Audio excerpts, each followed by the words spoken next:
একটা প্রতিনিধি দলকে আটকে দিয়ে দেউচা কাজ ইন্টারনেটে বন্ধ। বন্ধের পিছনে কারণ একটা যে সেখানকার মানুষকে তৃণমূল সত্য কথা বলছে না, সরকার সত্য কথা বলছে না। প্রত্যেকবার ভোট আসে, এর আগেও কিন্তু দেউচা ভোটের সময় বাজারে এসেছিল। দেউচা ভোটের সময় বাজারে দেউচা আসে শিল্প নিয়ে, সাম্প্রদায়িক বিভাজনের জন্য এনআরসি আসে, আর মানুষকে প্রলোভিত করার জন্য দু চারটে আর্থিক সহযোগিতার তত্ত্ব আসে। এই তো ভোট। এই দেউচা নিয়ে মুখ্যমন্ত্রী কয়েক বছর আগে বলেছিলেন দেউচা নাকি 1 লক্ষ লোকের চাকরি হবে। আমি সেদিনও চ্যালেঞ্জ করেছি, আজও চ্যালেঞ্জ করছি, মুখ্যমন্ত্রী মিথ্যা কথা বলছেন। প্রথম কথা, দেউচা যে প্রকল্প, সেই প্রকল্প বাস্তবে কতটা লাভজনক এবং সেই প্রকল্প কতটা ফিজিবল, তার যোগ্যতা কত, তা নিয়ে প্রচুর প্রশ্ন আছে। কারণ এই দেউচা পাচামিতে কয়লা বার করতে গেলে যে ধরনের টেকনোলজি দরকার, যে ধরনের যন্ত্রপাতি দরকার, সেগুলো এদেশে পাওয়া যায় না। কোন বিদেশ থেকে আনবেন জানি না। শুনলাম দিদি লন্ডনে যাচ্ছেন, হয়তো লন্ডন থেকে নিয়ে আসবেন, জানি না। কিন্তু মানুষকে ধোকা দেওয়ার জন্য দেউচা যথেষ্ট। দেউচায় কয়লা খনি কবে হবে কেউ জানে না। দেউচায় কয়লা খনিতে লোকাল লোক কবে চাকরি পাবে কেউ জানে না। কয়লা খনিতে লোকাল লোকে কী চাকরি দেবে তাও কেউ জানে না। মাঝখানে বললো না আমি সিভিক পুলিশের চাকরি দেব।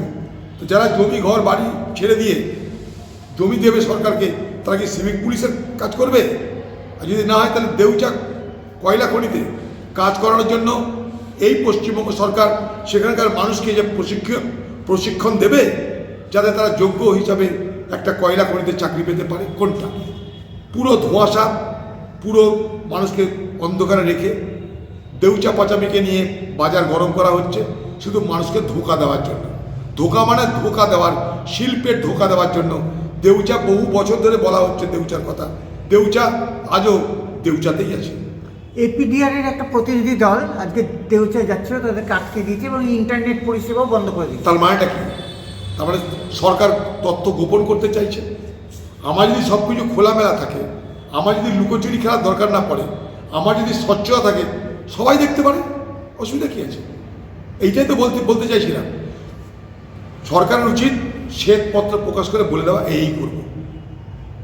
গাল গল্প যা করে মানুষকে বিভ্রান্ত করা নয়, সত্য করে স্পষ্ট করে বলুন, সেখানকার মানুষকে সঙ্গে নিয়ে করুন। আমরাও চাই শিল্প পশ্চিমবঙ্গ শিল্পে করা সবাই জানে। দিদি একটা করে বাণিজ্য সম্মেলন করে, লক্ষ লক্ষ কোটি টাকা বিনিয়োগের কথা বলে, তারপরে কাউকে খুঁজে পাওয়া যায় না। আচ্ছা, দেউচা পাচামিতে কারা বিনিয়োগ করবে জানতে পারি? কারা বিনিয়োগ করবে? কোন পুঁজিপতি বিনিয়োগ করবে? কোন শিল্পপতি দেউচা পাচামিতে বিনিয়োগ করবে আমরা জানতে পারি কি? না সরকার করবে? সরকার কি এত টাকা আছে তারা নিজেরাই কয়লা খনি বানাবে, না কোনো বেসরকারি পুঁজিকে দিয়ে কয়লা খনি বানাবে? তারা কারা? টেন্ডার হয়েছে কি? দরপত্র জানা গেছে কি? সব কিছু অন্ধকারে। একদম এখানে বাটপাড়ি করা হচ্ছে লোকের সঙ্গে, সব ধোকা ধাপ্পা চলছে বাজার। বিস্ফোরক